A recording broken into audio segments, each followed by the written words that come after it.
12 ফেব্রুয়ারি দেশজুড়ে সাধারণ ধর্মঘটের ডাক, 4 শ্রমকোড প্রত্যাহার ও ন্যায্য মজুরির দাবিতে পথে শ্রমিক ঐক্য। কেন্দ্র সরকারের শ্রমনীতি ও শ্রমিক বিরোধী সিদ্ধান্তের প্রতিবাদে দেশজুড়ে এই ধর্মঘটের ডাক দিয়েছে বিভিন্ন ট্রেড ইউনিয়ন। অভিযোগ, শ্রমিকদের সাংবিধানিক অধিকার খর্ব করা হচ্ছে এবং কর্মসংস্থান ও ন্যায্য মজুরির প্রশ্নে অভিযান চলছে।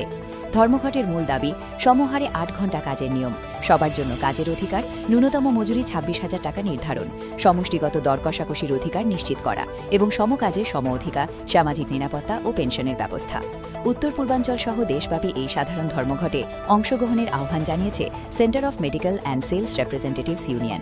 12 ফেব্রুয়ারি নজর থাকবে গোটা দেশের দিকে।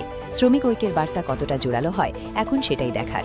এদিকে বৃহস্পতিবার দেশজুড়ে 12 ঘণ্টার বন্ধের আংশিক প্রভাব কাছাড় জেলায়ও পরিলক্ষিত হয়েছে। শিলচর শহরাঞ্চলে হালকা যানবাহন চলাচল করলেও চাকা বন্ধ থাকে বড় গাড়ির। দোকানপাট, হাট বাজারেও বন্ধের সামান্যতম প্রভাব পড়েছে। কিছু ক্ষেত্রে দোকান বন্ধ ও কিছু কিছু স্থানে বিভিন্ন ব্যবসায়িক প্রতিষ্ঠান খোলা রাখা হয়েছে। তবে জেলার গ্রামাঞ্চলের বেশিরভাগ ক্ষেত্রেই বন্ধ সর্বাত্মক প্রভাব ফেলেছে। ব্যুরো রিপোর্ট, ঈশান বাংলা নিউজ, শিলচর।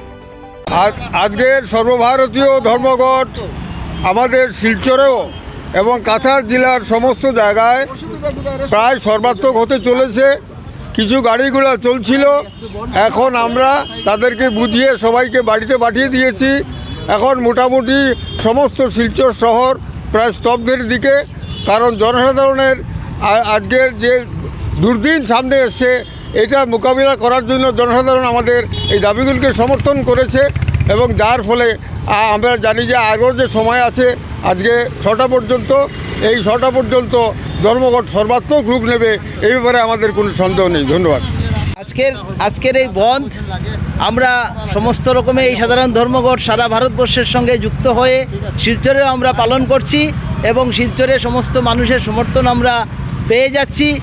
আমরা মনে করি আন্দোলনটা দীর্ঘস্থায়ী হবে, মানুষের ন্যায্য দাবি আদায় হবে, এই আন্দোলন চলছে আমাদের।